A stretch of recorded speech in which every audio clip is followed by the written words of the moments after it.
Hello and welcome to this video. Today we are looking at this Sony ZV1 and we're going to be setting it up for the best filmmaking setup as sort of less of a vlogger, more of just using it for capturing video on a day-to-day basis. The ZV1 has a few special advantages which I'm going to be talking about in a full review very soon, so make sure you subscribe so you don't miss that. Those advantages for me being the incredibly compact size. As you can see from my overexposed hand right now, it's very, very small, which means it fits in most pockets all the time, and you can bring it along wherever you go without having to worry too much about it sort of getting in the way of your normal day-to-day activities. Which to me is awesome. I love this camera. I sort of bought it on a bit of a whim, just because I was like, I want to try out some new cameras, and honestly, it fits into my Sony lineup really well, and yeah, I'd love to sort of just share with you today a few of my tips about how to get the best setup out of it, how to sort of rework a couple of buttons, and yeah, let's get into it. The first two things we're going to talk about here are the physical changes to the camera. By physical, I just mean anything that isn't going to be changing things within the software. So the first thing is the wind muff that comes with the camera. This is provided with the camera by Sony, and it sort of just works like Donald Trump's toupee, and it slots on into the cold shoe. Just in the top there, and it's literally just held in like that. This is pretty secure, but I haven't been able to find a trusty replacement online because I would like to have two just in case this does get lost one day. You know, you don't want to be waiting around weeks until you can get another one. So I have been trying to look out for replacements, and they seem kind of rare. So that's something to bear in mind. The next thing on the sort of physical list is this here Peak Design anchor. This is not provided by Sony. This is from Peak Design, which if you don't know them, they're fantastic. I own loads of their stuff. If you're interested in things that are super simple and super smart around your camera gear, like this switch pod here as well, definitely check them out. They're awesome. But the one problem is on the Sony ZV1 is that the strap mount is actually incredibly small. So I'm not sure if you can quite see it here, but the strap mount essentially only takes like a very small wrist strap. So what I've actually done is I've put on a zip tie, which holds this pretty well, and then that takes the Peak Design anchor, which has a slightly thicker toggle on it. But honestly, that paired up with a wrist strap or one of the other Peak Design straps that you can get, then allows you to attach on to the camera. Super simple. And then you sort of put your wrist in like this. Oh, and then once you are strapped up with the camera, it's very, very simple. And then to remove, all you have to do is just this. And I think for a camera that's this sort of size, that makes it super, super simple. Makes it super useful to have something that is a strap, because you can just sort of carry this around and stuff, but it's the sort of thing that you keep in your hand for a while. So having something like a wrist strap on with a very simple anchor makes things a lot easier.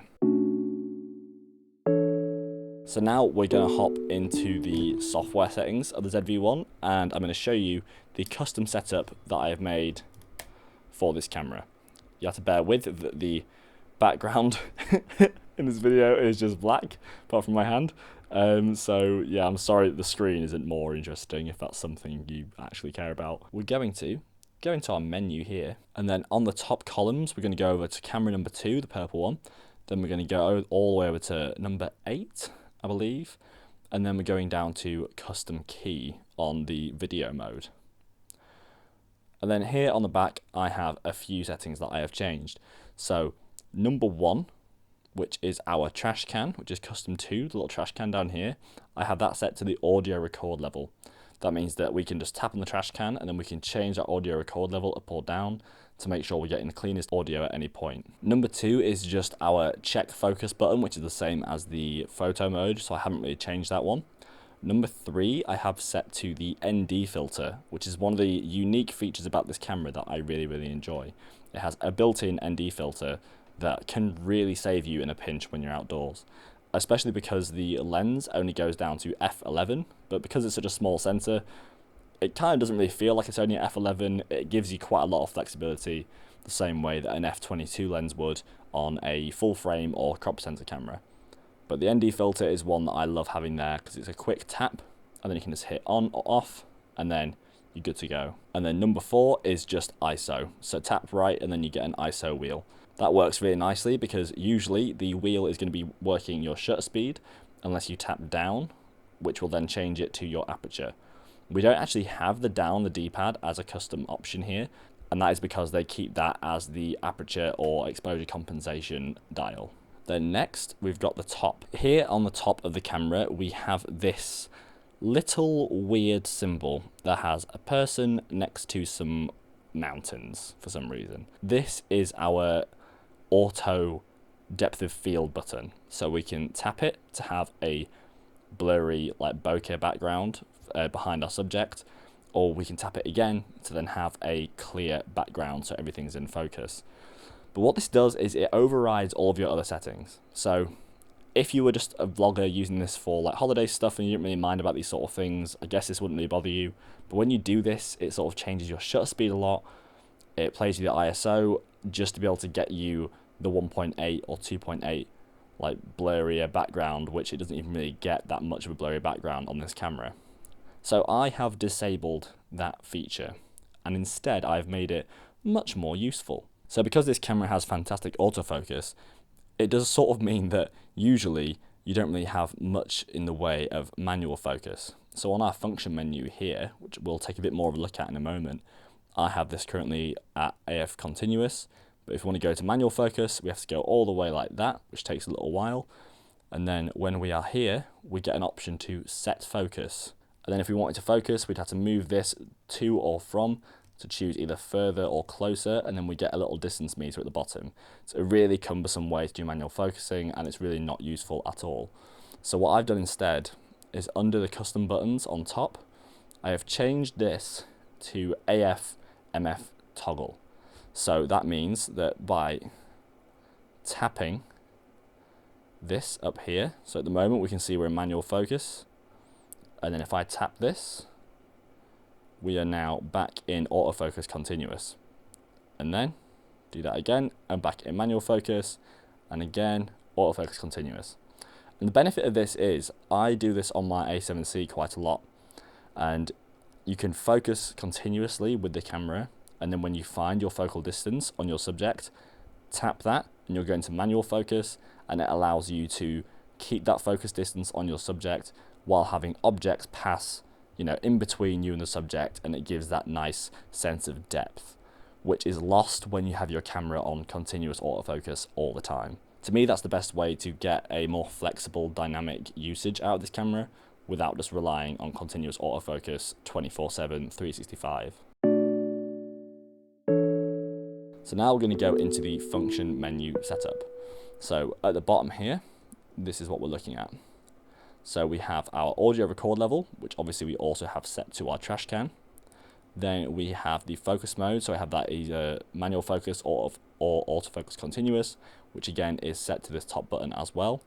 Then we have our focus area, our face eye priority, our metering modes, and this allows us to choose either spot metering, evaluative, highlight. It's very, very good. It allows us to sort of pick which area of the image we want to prioritize, which when working with a sensor size like this and an image quality like this, it's very good to know what you're exposing for, because you do not want to be pulling apart this image in post. Similarly, we have the zebra display in the top right, which allows us to select our peaking highlights so that we do not blow out our highlights needlessly when we don't need to. Below that, we then have the ND option again. I have that just there as a failsafe. Then we have our peaking display, so when we tap into manual focus, I tend to have my peaking display turned on, so I still know that my subject is going to be in focus because they'll be highlighted in red. We then have our steady shot options. On this camera you have the option of no steady shot, optical steady shot within the lens, and then also active steady shot, which uses electronic stabilization in tandem with the optical stabilization in the lens. Then here I have the option for high frame rate settings. Whatever you choose as your frame rate in this particular option, that will then affect when you go into the high frame rate mode on your camera. Then that will shoot at whatever FPS you have selected here, be that 250, 500 or 1000. Then we have white balance down here, obviously white balance. And then at the very bottom left, we have picture profiles. That means we can quickly cycle through to find the right picture profile for the scene that we're in. So for example, right now I'm shooting on my A7C and my picture profile 1 that I use, which I talk about in this video up here. And then I also have picture profile 2, which I've copied from Make Art Now. And then picture profile 3, which is like a sort of generic flat. And then things like S-Log2 and S-Log3. That is it for my custom settings on the ZV1. I hope you have found this video useful. And I hope if you pick up this camera, I hope you enjoy it a lot. Yeah, I'm going to be doing more videos on this camera pretty soon. I'm going to be shooting a lot with it. I'm not planning to get rid of it because I do really like it. But let's see how the camera collection is moving on. I mean, I've got a Fuji at the moment I hardly use.